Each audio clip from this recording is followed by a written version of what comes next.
오늘의 말씀 시편 133편은 120편부터 134편에 이르는 커다란 이 성전에 올라가는 노래라는 그룹의 끝에서 두 번째 있는 찬양 시입니다.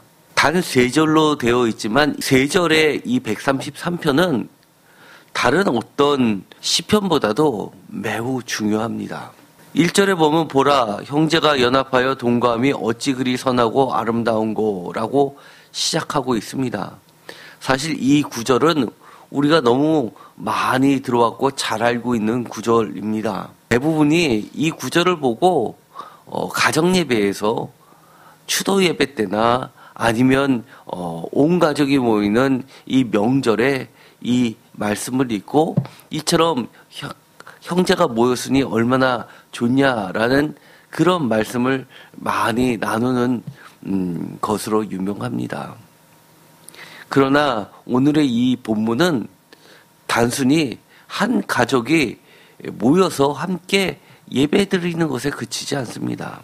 오늘의 이 본문을 보면 사실은 학자마다 견해는 다르겠지만 그나마 좀 공통적이라고 하는 것들이 있습니다.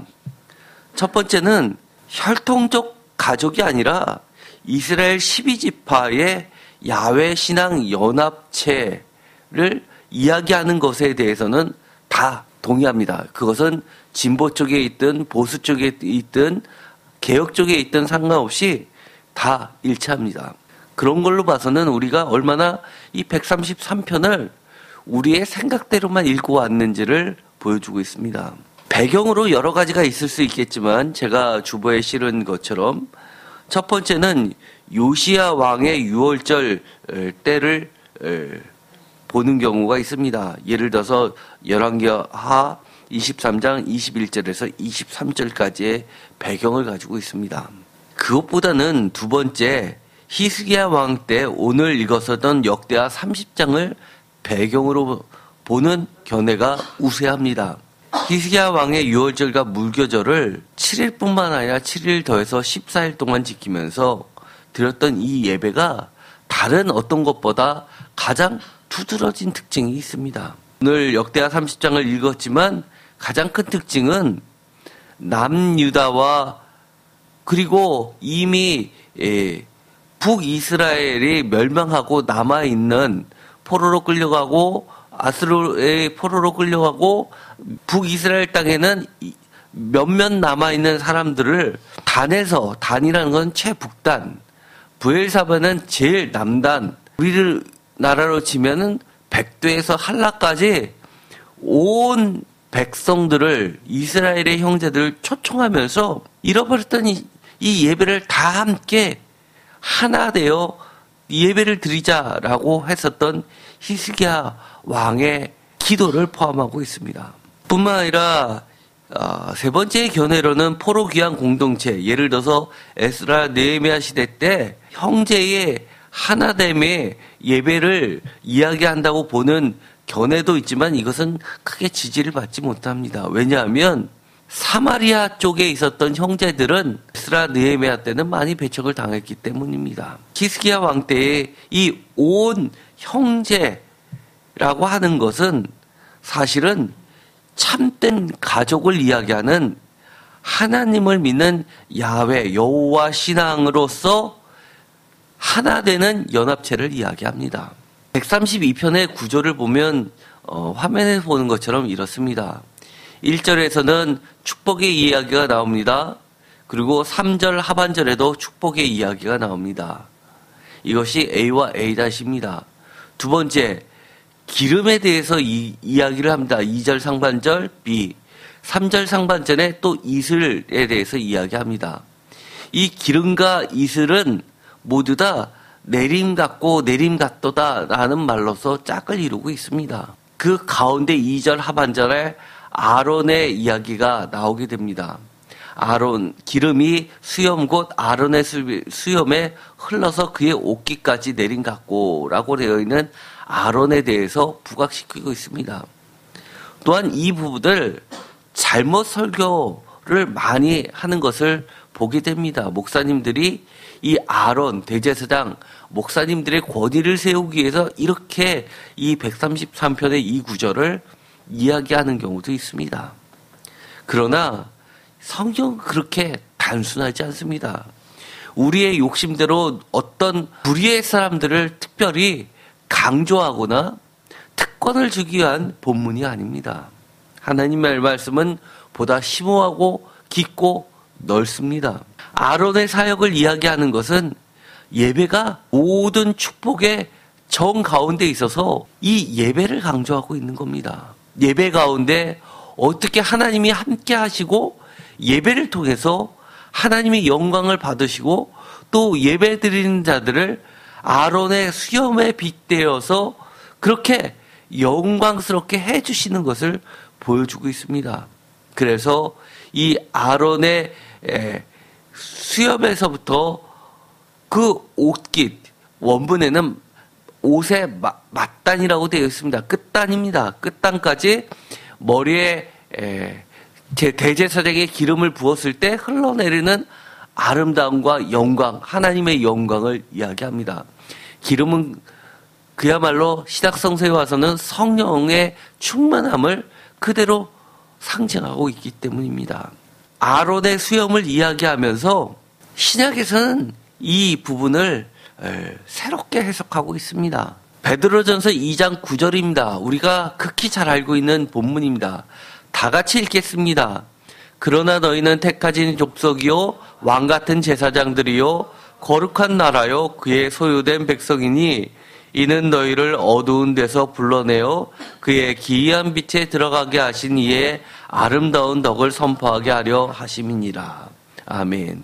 여기서 아름답다라고 하는 것은 신약에 와서는 헬라어로 기록돼서 번역이 되어 있지만 사실 히브리 원문에서는 토부입니다. 133편 1절에 어찌 그리 선하고 아름다운고 할 때 이 선하다라는 것이 토부이고 그 뒤에 2절에 또 반복되는 말 머리에 있는 보배로운 기름 할 때 이 보배로운도 하토부 정관사를 붙인 토부입니다.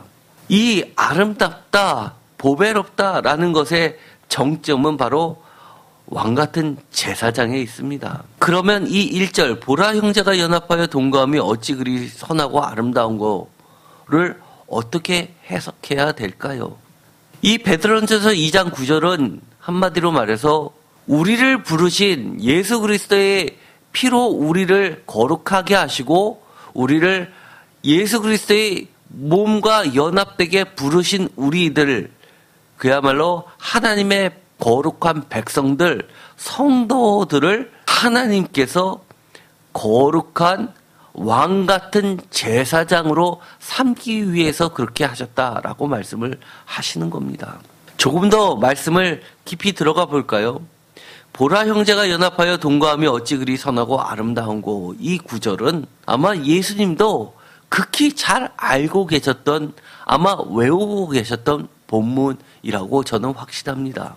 왜냐하면 예수님께서 십자가에 달려 돌아가시기 전에 마지막으로 가장 길게 기도하셨던 부분 요한복음 17장에 우리가 흔히 대제사장의 기도라고 하는 그 기도 안에 녹아내려 있기 때문입니다.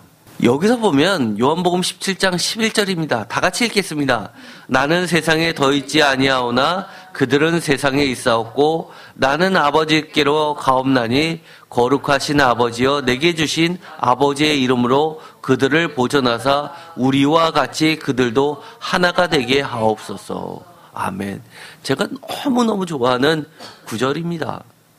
읽을 때마다 너무 은혜가 됩니다.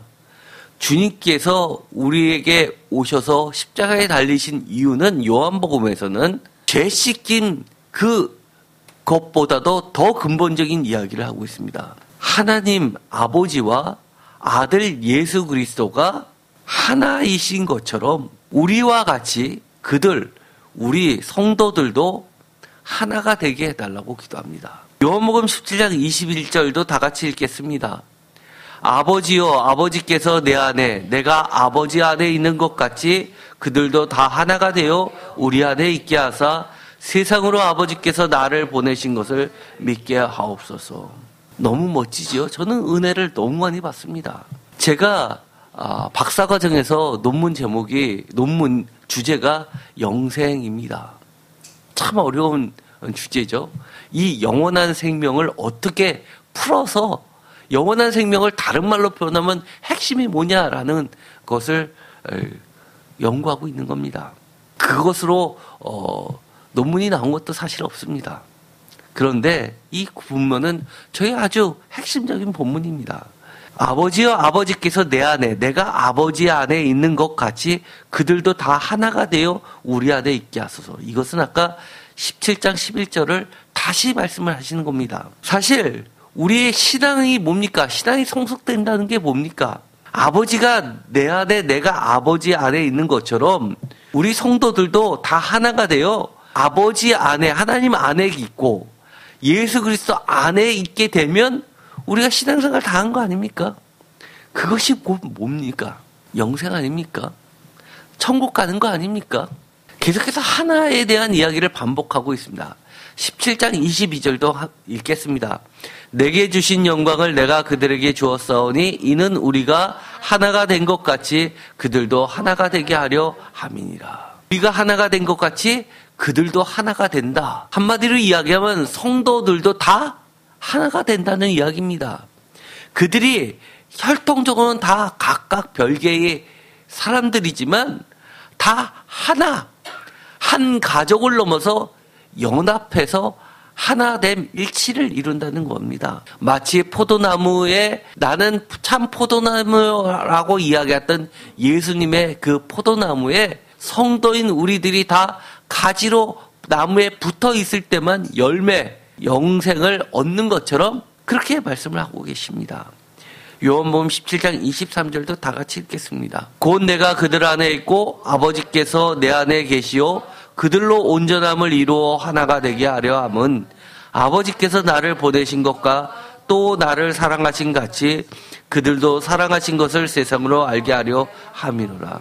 여기서도 하나됨을 온전함으로 표현합니다. 온전함이 뭡니까? 우리가 온전하지 않으면 영생을 얻을 수 있을까?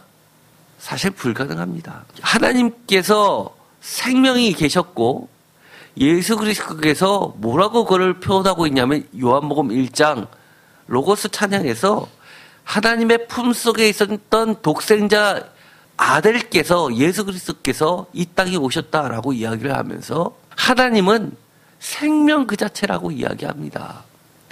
태초에 말씀이 계셨고 라고 시작하면서 이 생명을 주기 위해 이 땅에 오셨다라고 이야기합니다. 생명은 영원한 생명은 오직 하나님 안에만 있고 예수 그리스도를 통해서 예수 안에만 있는 겁니다. 오늘 이 133편에 보면 이 결론도 그렇습니다. 3절에 복을 이야기합니다. 133편 3절을 다 같이 읽겠습니다. 헐먼의 이슬이 시온의 산들에 내린 같도다. 거기서 여호와께서 복을 명령하셨다니 곧 영생이로다. 1절은 보라 형제가 연합하여 동거함이 어찌 그리 선하고 아름다운고 라고 시작해서 끝마친 말은 영생으로 끝나고 있습니다. 연합. 사실 우리는 연합이라고 번역을 했지만 히브리 성경 원문에는 연합이란 말이 없습니다. 그럼 뭐가 있을까요? 하나라는 말이 있습니다. 하나. 야하드라고 되어 있습니다. 그리고 동거함은 있습니다. 거주하다. 드웰링은 있습니다. 마치 예수님께서 이 땅에 오심을 드웰링, 거주함으로 표현한 요한복음 1장하고 똑같습니다. 형제의 연합, 야훼 신앙의 공동체로 하나됨이 예수 그리스도에 의해서 어디까지 나아가는 거냐면 우리 성도들의 하나됨이 예수 그리스도와 하나되고 예수 그리스도와 하나님의 하나됨 같이 우리 성도가 하나님과 같이 하나 되어 영원한 생명을 얻게 되는 것을 이야기합니다. 그러면 이 성도의 모습을 뭘로 표현했을까요? 그 가운데 우리가 아까 봤죠. A, B, C, B, C-에서 정점은 제사장입니다. 아론입니다. 다시 말하면 이 아론은 제사장을, 수염은 영광을 이야기한다면 기름은 성령을 이야기합니다. 우리 거룩한 백성, 기름 받은 하나님의 백성들은 다 뭐라고 이야기하는 거냐 하면 택하신 왕 같은 제사장이라고 이야기합니다. 택하신 백성, 성도들은 왕 같은 제사장, 이 아론에 빗대어 말씀을 하십니다.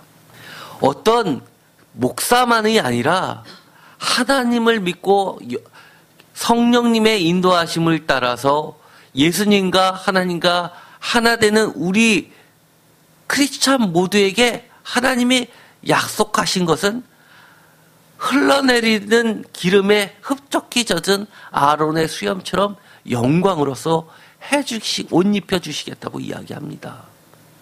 영생을 주신다고 말씀을 하십니다. 오늘은 우리 자녀들이 수능을 마치고 논술을 마지막으로 보는 날입니다. 제가 오늘 이 133편을 사실 왜 했을까요? 순서대로 오는 것이기도 하지만 사실 이 133편이 가장 적합할 때는 송골 영심 예배 같을 때 가장 적합합니다. 그런데도 불구하고 제가 오늘 우리의 자녀에게 시험을 보던 마지막 이 시간에 이 말씀을 드립니다. 우리가 실력을 갖추고 똑똑하고 잘나고 그래서 좋은 대학을 가야지만 하나님이 보배로운 기름을 머리에서부터 팔끝까지 부어주시는 것 아닙니다. 영광스럽게 해주시는 것 아닙니다.